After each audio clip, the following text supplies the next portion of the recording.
Yang pertama adalah RAM dari iPhone 17 yang ternyata lebih kecil nih dibandingin sama iPhone Air ataupun yang seri Pro. Tapi apalah artinya RAM ya buat Apple?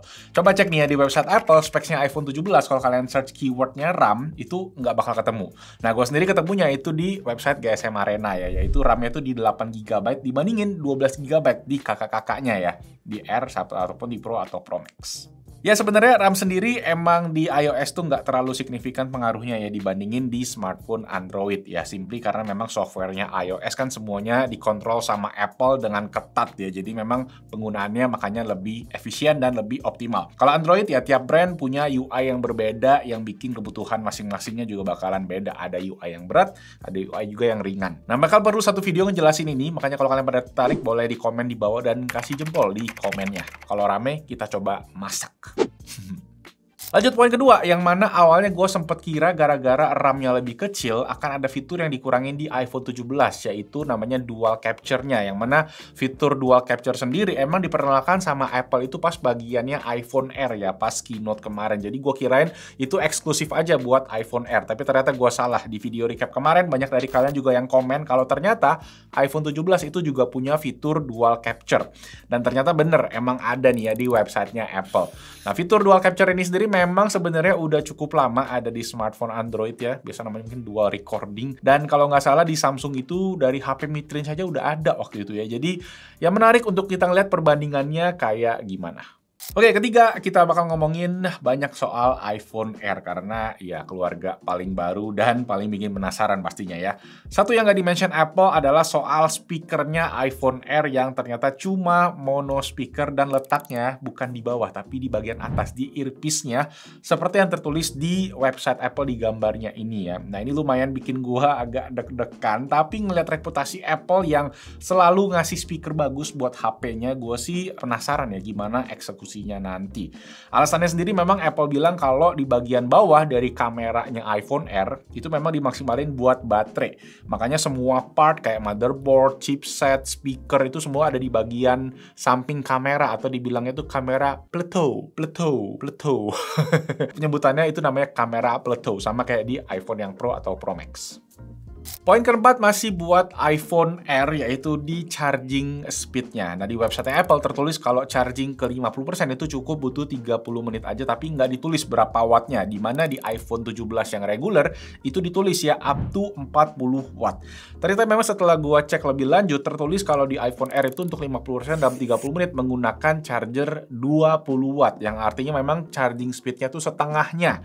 Ya nggak sekencang iPhone 17 atau yang Pro series-nya. Wajar lah, mengingat bodinya memang yang tipis ya, dan kalau terlalu gede wattnya mungkin akan berdampak ke temperatur suhu yang panas, dimana bodinya kan pakai titanium, dan titanium ya kalau kalian lihat kenapa Apple ganti yang seri Pro balik ke aluminium, karena titanium tidak terlalu menghantarkan panas. Selain itu juga MagSafe di iPhone Air juga di limit katanya ke 20 watt dibandingin di iPhone 17 dan Pro series itu bisa sampai 25 watt. Sedikit lebih cepat ya, tapi nggak terlalu signifikan. Poin kelima, port USB-C di iPhone Air masih USB 2 ya, yang mana kecepatannya 480 megabit per second dibandingin sama yang USB 3 di Pro series yang bisa sampai 5 gigabit per second. Oke, poin ke-6 kita bakal intermezzo sedikit ya, ngecekin harga iPhone 17 terutama di negara tetangga. Jadi sebelum kita bahas boleh kasih jempol dan juga subscribe ke Besindo Tech. Ya, kita cek nih harga iPhone yang paling mahal Pro Max 2 TB iPhone 17 di Singapura ini harganya hampir 40 juta cuy. Hampir seharga NMAX, dan kalau kalian pengen beli ya udah tanggal 19 ini udah available di Malaysia dan Singapura. Gue juga bakal ke sana untuk ngambil, dan Indonesia sendiri infonya akan masuk di awal Oktober. Jadi kita tunggu aja tanggal mainnya. Make sure kalian subscribe ke Besindo Tech karena kita pastinya akan bahas juga once udah masuk ke Indonesia secara resmi. Oke, lanjut ke nomor 7, balik ke iPhone Air lagi nih, yang mana untuk pertama kalinya port charging di iPhone itu nggak center ya, nggak di tengah kayak iPhone selama ini. Nah, buat HP Android mungkin ini cukup lumrah karena faktor cost cutting ya, penghematan terutama buat HP yang kelasnya entry sampai mid-range. Tapi buat Apple sendiri, gue yakin ada alasan teknisnya karena sebelumnya nggak pernah gitu kan. Salah satunya pasti karena ketipisannya yang cuma 5,8 mm dari iPhone Air itu jadi salah satu faktornya ya. Karena memang selama ini kan semua port charging Apple itu selalu center. Jadi buat yang OCD, nah ini mungkin bakalan gatel nih matanya. Poin ke-8 di bagian kamera. Seperti yang kita tahu, iPhone Air kameranya cuma satu aja, yang main kamera 48 megapikselnya, yang mana nggak ada kamera atau lensa ultrawide nih. Yang mana Apple nggak mention kalau karena nggak ada lensa ultrawide, ya ada beberapa fitur-fitur kamera yang nggak ada di iPhone R ya, yang ada di iPhone 17 regular dan 17 Pro series, kayak misalnya foto video makro, spatial photos, dan cinematic mode itu nggak ada, yang mana ketika gua cek juga di halaman text specs-nya iPhone R itu tidak tertulis di sana. Yang agak gua sayangkan cinematic mode sih, karena gua sering banget pakai dan ya emang fitur cinematic mode-nya Apple tuh bagus banget dibandingin sama fitur bokeh-bokeh videonya dari HP-HP lain. Oke, poin ke-9, PWM dimming, yang mana sekarang di semua iPhone 17 itu bisa dimatiin. Settingnya lewat display and text size, masuk ke accessibility, dan matiin si display pulse smoothing. Nah, PWM atau pulse width modulation itu tuh punya banyak fungsi di layar HP kita. Salah satunya dipakai untuk ngatur brightness level di layar atau auto brightness ya. Nah, beberapa orang dia tuh sensitif sama PWM layar, terutama ketika layarnya itu lagi gelap, yang bisa bikin mata tuh capek, pusing, sampai mual karena ada flickering di layarnya yang kenotis sama mata terus ke otak. Jujur gue sendiri nggak ada masalah dengan auto brightness yang ada di iPhone, tapi memang ada beberapa orang yang sensitif sama hal ini. Jadi ya tetap aja ini juga benefit ya, karena sebelumnya iPhone itu kan kita nggak bisa manual brightness ya, bisa dimatiin lah auto brightness di layar iPhone, ya sama kayak di Android yang bisa dimatiin auto brightness-nya, cukup cek di control center, matiin aja tombol A-nya gitu. Last but not least, nomor 10 yang nggak di-mention Apple adalah kapasitas baterai, yang mana di iPhone 17 series, iPhone terbaru ini punya perbedaan antara varian eSIM dan non-eSIM.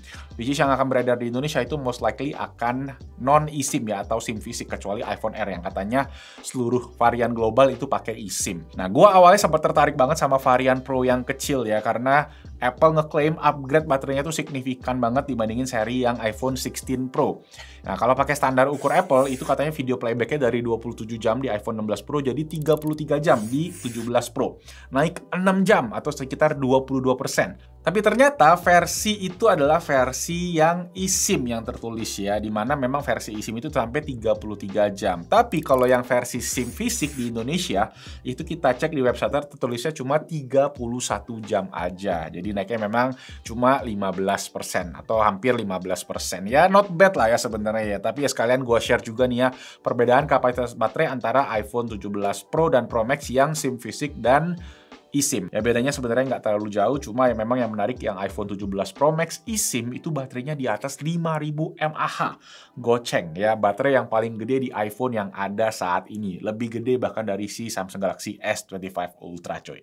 Oke, bonus poin di case tech woven iPhone 17 eksklusif, yaitu ternyata bisa dipakai di iPhone 16 Pro dan Pro Max, walaupun memang nggak perfect fit banget terutama di lubang speakernya, tapi masih oke ya, tombol-tombolnya juga semua bisa. Dan yang bikin penasaran adalah apakah case 16 regular itu muat di iPhone 17 regular, karena kan secara desain masih mirip ya, beda layarnya aja yang memang layarnya lebih gede karena bezelnya lebih tipis. Oke, segitu aja guys, 10 hal yang Apple nggak mention selama keynote, dan ya ini yang gue cari-cari sendiri ya, informasinya gue kumpulin jadi satu, semoga bermanfaat, dan kalau iya bisa bantu dengan klik tombol jempol ke atas, subscribe ke Basic Tech YouTube channel, dan itu aja, nama gue Malvin.